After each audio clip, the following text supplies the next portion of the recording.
November ಬಂದೇ ಬಿಡ್ತು. ರಾಜ್ಯ ಕಾಂಗ್ರೆಸ್ ಅಧಿಕಾರಕ್ಕೆ ಬಂದು 2.5 ವರ್ಷ ತುಂಬುತ್ತಾ ಇದೆ. ಹಾಗಾದ್ರೆ ರಾಜ್ಯ ಕಾಂಗ್ರೆಸ್ನಲ್ಲಿ ನವೆಂಬರ್ ಬಳಿಕ ಬಿರುಗಾಳಿನ ತಂಗಾಳಿನ ಅನ್ನುವಂತಹ ಪ್ರಶ್ನೆ ಸಹಜವಾಗಿಯೇ ಮುನ್ನೆಲೆಗೆ ಬರ್ತಾ ಇದೆ. ಕಾಂಗ್ರೆಸ್ನಲ್ಲಿ ಈ ಮೂಲಕ ಜೋರಾಗ್ತಾ ಇದೆ ನವೆಂಬರ್ ಕ್ರಾಂತಿಯ ಚರ್ಚೆ. ಸಚಿವ ಸಂಪುಟ ಪುನರ್ರಚನೆ ಆಗುತ್ತಾ, ಪವರ್ ಶೇರಿಂಗ್ ನಡೆದೇ ಬಿಡುತ್ತಾ ಅನ್ನುವಂತಹ ಕುತೂಹಲ. ನವೆಂಬರ್ನಲ್ಲಿ ಮಂತ್ರಿಮಂಡಲ ಬದಲಾವಣೆ ಆಗುವಂತಹ ಸಾಧ್ಯತೆ. ಈ ಮೂಲಕ ಕ್ರಾಂತಿಯ ಜಪ ರಾಜ್ಯ ಕಾಂಗ್ರೆಸ್ನಲ್ಲಿ ಜೋರಾಗ್ತಾ ಇದೆ.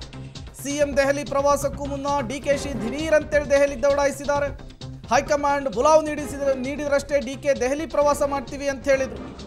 ದಿಢೀರ್ ದೆಹಲಿ ಭೇಟಿ ಟೈಮ್ನಲ್ಲಿ ಚೆಕ್ಮೇಟ್ ಅನ್ನ ಇಡ್ತಾರಾ ಡಿಕೆ ಶಿವಕುಮಾರ್ ಅವರು ಅನ್ನುವಂತಹ ಕುತೂಹಲ. ಕುರ್ಚಿಗಾಗಿ ಕಾದಾಟ ನಡೀತಾ ಇದೆ. ಅಫ್ಕೋರ್ಸ್ ಅದೆಲ್ಲರಿಗೂ ಕೂಡ ಗೊತ್ತಿರುವಂತಹ ವಿಚಾರವೇ. 2.5 ವರ್ಷ ತುಂಬ್ತಾ ಇದೆ. ಸಿಎಂ ಸಿದ್ದರಾಮಯ್ಯನವರು 5 ವರ್ಷ ಮುಖ್ಯಮಂತ್ರಿ ಆಗ್ತಾರೆ ಅಂಥೇಳಿ ಕೆಲವರು ಬ್ಯಾಟ್ ಬೀಸ್ತಾ ಇದ್ರೆ, ಇಲ್ಲ ಡಿಕೆ ಸಿಎಂ ಆಗೇ ಆಗ್ತಾರೆ ಅಂಥೇಳಿ ಅವರು ಆಪ್ತರು ಮಾತನಾಡ್ತಾ ಇದ್ದಾರೆ.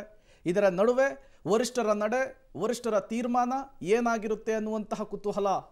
ಜನಸಾಮಾನ್ಯರಿಗಿಂತಲೂ ಹೆಚ್ಚಾಗಿಯೇ ರಾಜ್ಯ ಕಾಂಗ್ರೆಸ್ನ ಒಳಗಡೆನೇ ಈ ಚರ್ಚೆ ಆಗ್ತಾ ಇದೆ. ನಿಜಕ್ಕೂ ಅಧಿಕಾರ ಹಂಚಿಕೆ ಆಗುತ್ತಾ, ಅಥವಾ ಸಿಎಂ ಸಿದ್ದರಾಮಯ್ಯನವರೇ ಸಚಿವ ಸಂಪುಟ ಪುನರ್ರಚನೆ ಮಾಡ್ತಾರಾ? ಎಲ್ಲವೂ ಕೂಡ ಕೌತುಕದ ಪ್ರಶ್ನೆ ಆಗಿದೆ. ಇದೆಲ್ಲದಕ್ಕೂ ಕೂಡ ಉತ್ತರವನ್ನು ಕೊಡಬೇಕಾಗಿರುವಂಥದ್ದು ವರಿಷ್ಠರು ಬಿಹಾರ ಎಲೆಕ್ಷನ್ನ ಬ್ಯುಸಿಯಲ್ಲಿದ್ದಾರೆ. ಬಹುತೇಕ ಫಲಿತಾಂಶದ ಬಳಿಕ ಅವರೂ ಕೂಡ ಫ್ರೀ ಆಗ್ತಾರೆ. ಆಗ ರಾಜ್ಯ ರಾಜಕಾರಣದತ್ತ ಮುಖ ಮಾಡುವಂತಹ ಸಾಧ್ಯತೆ ಇದೆ.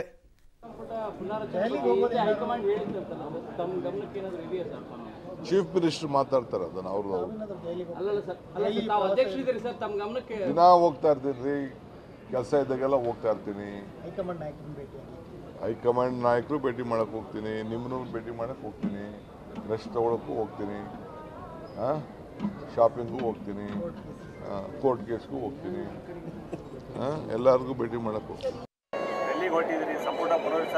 ಯಾರು ಹೇಳಿದ್ದು ಆ ವಿಷಯದಲ್ಲಿ ಆ ಸಮಯದಲ್ಲಿ ಹೈಕಮಾಂಡ್ ಏನಾದ್ರು ಭೇಟಿ ಆಗ್ತಾರೆ ಸರ್? ಹೋದಾಗೆಲ್ಲ ಭೇಟಿ ಮಾಡ್ತೀನಿ, ಯಾವಾಗ ಹೋದಾಗಲೂ ಭೇಟಿ ಮಾಡ್ತೀನಿ, ಎಲ್ಲಿಗೆ ಹೋದಾಗೆಲ್ಲ ಭೇಟಿ ಮಾಡ್ತೀನಿ. ಹೈಕಮಾಂಡ್ನವ್ರನ್ನ ಯಾಕೆ ಆಗಲೇಬೇಕು, ಬಿಕಾಸ್ ನಮ್ಮ ಹೈಕಮಾಂಡ್ ಅವರು. ಸೊ ರಾಜ್ಯದಲ್ಲಿ ಏನು ನಡೀತಾ ಇದೆ, ಆಡಳಿತ ಹೇಗೆ ನಡೀತಾ ಇದೆ ಅನ್ನೋದೆಲ್ಲ ಅವ್ರಿಗೆ ತಿಳಿಸ್ತಕ್ಕಂಥ ಪ್ರಯತ್ನ ಮಾಡ್ತೀನಿ. ನೋಡಪ್ಪ, ಹೈಕಮಾಂಡ್ನವರು ನಾವು 2.5 ವರ್ಷ ಆದಮೇಲೆ ಮಾಡ್ತೀವಿ ಅಂತ ಹೇಳಿದ್ದು. ಅವ್ರು ಹೈಕಮಾಂಡ್ನವ್ರು ಏನು ಹೇಳ್ತಾರೆ ಮಾಡಬೇಕು ಅಂತಂದರೆ ಮಾಡ್ತೀವಿ.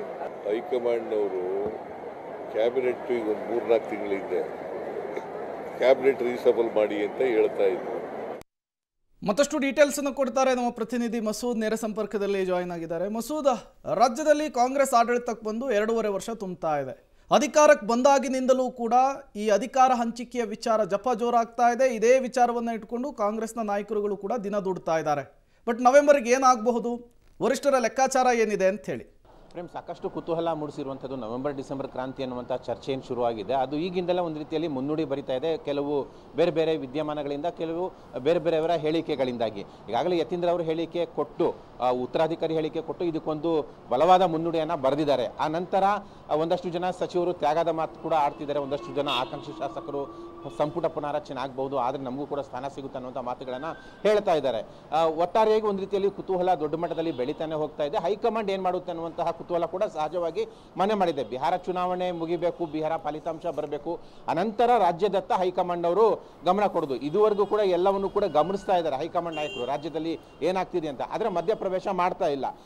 ಬಿಹಾರ ಫಲಿತಾಂಶದ ನಂತರ ಮಧ್ಯಪ್ರವೇಶ ಮಾಡಬಹುದು ಅಂತ ಸಿದ್ದರಾಮಯ್ಯನವರ ಪ್ರಕಾರ 3-4 ತಿಂಗಳ ಹಿಂದೆ ಸಂಪುಟ ಪುನರ್ರಚನೆಗೆ ಹೈಕಮಾಂಡ್ ನಾಯಕರು ಸೂಚನೆ ಕೊಟ್ಟಿದ್ದಾರೆ. ಆವಾಗ ಬೇಡ, 2.5 ವರ್ಷ ತುಂಬಲಿ ಸರ್ಕಾರಕ್ಕೆ ಮಾಡೋಣ ಅನ್ನುವಂಥ ಮಾತನ್ನ ಹೇಳಿದ್ದೆ ಅನ್ನುವಂಥ ಮಾತನ್ನ ಹೇಳಿದ್ರು. ಅಂದ್ರೆ ಸಿದ್ದರಾಮಯ್ಯ ಮತ್ತು ಸಿದ್ದರಾಮಯ್ಯ ಬಣದವರ ಪ್ರಕಾರ ಬಿಹಾರ ಫಲಿತಾಂಶದ ನಂತರ, ಸರ್ಕಾರಕ್ಕೆ 2 ವರ್ಷ ತುಂಬಿದ ನಂತರ ಸಂಪುಟ ಪುನರ್ರಚನೆ ಪಕ್ಕ ಅನ್ನುವಂತಹ ಸಂದೇಶ.